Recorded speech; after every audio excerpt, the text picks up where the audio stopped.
പ്രചോദനാത്മകമായ കഥകളിലൂടെയും ഉദാഹരണങ്ങളിലൂടെയും നിങ്ങളുടെ ജീവിതത്തെ മാറ്റിമറിക്കാൻ ഞങ്ങൾ ഇവിടെയുണ്ട്. ഞങ്ങളുടെ ചാനലിലേക്ക് സ്വാഗതം. ഒരു പാമ്പ് വിഷം ഇല്ലാത്തതായിരിക്കുമ്പോൾ ആ വിഷം ഉണ്ടായിരിക്കേണ്ടത് പോലെ നടക്കണം. ചാണക്യൻ. ചെറുപ്പക്കാരായ നിങ്ങൾ കാടുകളിലും പറമ്പുകളിലും പുഴയോരങ്ങളിലും കളിച്ചുതിരിയുമ്പോൾ പാമ്പുകളെ കണ്ടിട്ടുണ്ടാകും, അല്ലേ? പലതരം പാമ്പുകളുണ്ട്, ചിലത് വിഷമുള്ളവ, ചിലത് നിരുപദ്രവകരവ. പക്ഷേ ചാണക്യൻ പറയുന്നത് എന്താണെന്ന് അറിയുമോ? വിഷമില്ലാത്ത പാമ്പു പോലും വിഷമുള്ളതാണെന്ന് നടിക്കണം എന്നാണ്. എന്താണിതിന്റെ അർത്ഥം?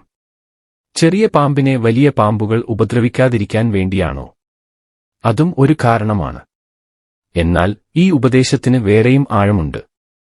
ജീവിതത്തിൽ നമുക്ക് പലപ്പോഴും ചെറിയവരും ദുർബലരും ആയി തോന്നിയേക്കാം. പക്ഷേ നമ്മുടെയുള്ളിൽ ഒരു വലിയ ശക്തി ഒളിഞ്ഞിരിക്കുന്നു.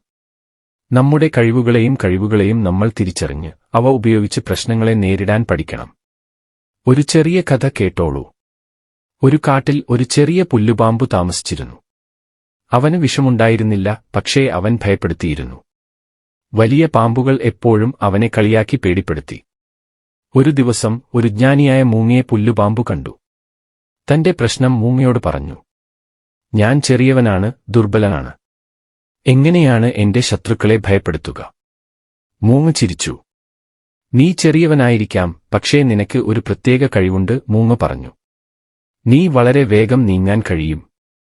നിന്റെ ശരീരം വളച്ചൊടിച്ച് ശബ്ദം ഉണ്ടാക്കാനും കഴിയും. ഈ കഴിവുകൾ ഉപയോഗിച്ച് നിനക്ക് നിന്റെ ശത്രുക്കളെ ഭയപ്പെടുത്താൻ കഴിയും. പുല്ലുപാമ്പിന് സന്തോഷമായി. അവൻ തന്റെ കഴിവുകൾ പരിശീലിച്ചു, വേഗത്തിൽ നീങ്ങാനും ശബ്ദം ഉണ്ടാക്കാനും പഠിച്ചു.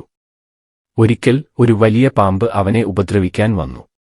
പുല്ലുപാമ്പ് വേഗത്തിൽ ചലിച്ചു, ശരീരം വളച്ചൊടിച്ച് ഉച്ചത്തിൽ ശബ്ദം ഉണ്ടാക്കി. വലിയ പാമ്പ് ഭയപ്പെട്ടു ഓടിപ്പോയി.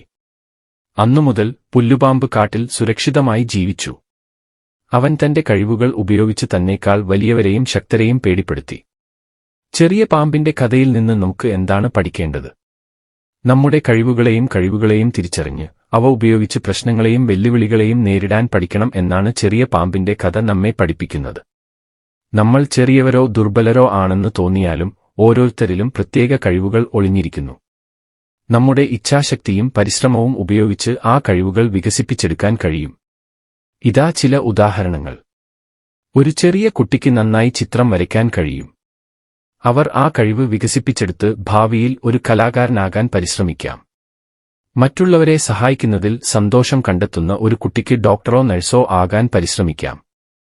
കണക്ക് ഉത്തരം പറയുന്നതിൽ വേഗതയുള്ള ഒരു കുട്ടിക്ക് ഒരു ശാസ്ത്രജ്ഞനോ എഞ്ചിനീയറോ ആകാൻ പരിശ്രമിക്കാം. ഓർക്കുക, നമ്മൾ ഓരോരുത്തരും പ്രത്യേകതയുള്ളവരാണ്. നമ്മുടെ കഴിവുകൾ കണ്ടെത്തി ആ കഴിവുകൾ ഉപയോഗിച്ച് നമുക്ക് വലിയ കാര്യങ്ങൾ ചെയ്യാൻ കഴിയും. എന്തിനും സാധ്യതയുണ്ട്, നമ്മൾ ഉറച്ച കാലടികളോടെ മുന്നോട്ട് പോയാൽ മതി. ഇപ്പോൾ ചെറിയ പുല്ലുപാമ്പിനെ പോലെ നമ്മെയും ഭയപ്പെടുത്തുന്ന ശത്രുക്കൾ നമുക്ക് ഉണ്ടായേക്കാം. അവർ നമ്മളെ കളിയാക്കുകയും നിരുത്സാഹപ്പെടുത്തുകയും ചെയ്തേക്കാം. പക്ഷേ നമ്മൾ അവരെ കേൾക്കരുത്. നമ്മുടെ ആത്മവിശ്വാസം ഉറപ്പിച്ച് നമ്മുടെ ലക്ഷ്യങ്ങളിലേക്ക് മുന്നോട്ട് പോകണം. കാണൂ, പുല്ലുപാമ്പ് തന്റെ ചെറിയ ശരീരവും വിഷമില്ലായ്മയും ഒരു തടസ്സമായി കണ്ടില്ല. അവൻ തന്റെ കഴിവുകൾ ഉപയോഗിച്ച് തന്റെ ശത്രുക്കളെ നേരിട്ടു. നമ്മുടെ ഉള്ളിലും അതേ ശക്തി ഒളിഞ്ഞിരിക്കുന്നു. അതിനാൽ ചെറിയ കൂട്ടുകാരെ, നിങ്ങളുടെ കഴിവുകളിൽ വിശ്വസിക്കുക. നിങ്ങളുടെ ആത്മവിശ്വാസം ഉറപ്പിക്കുക. നെഞ്ചുയർത്തി മുന്നോട്ട് പോകുക. നിങ്ങൾ എന്തും ചെയ്യാൻ കഴിയും, നിങ്ങൾക്കെന്തും സാധ്യമാണ്. ജയ് ഹിന്ദ്.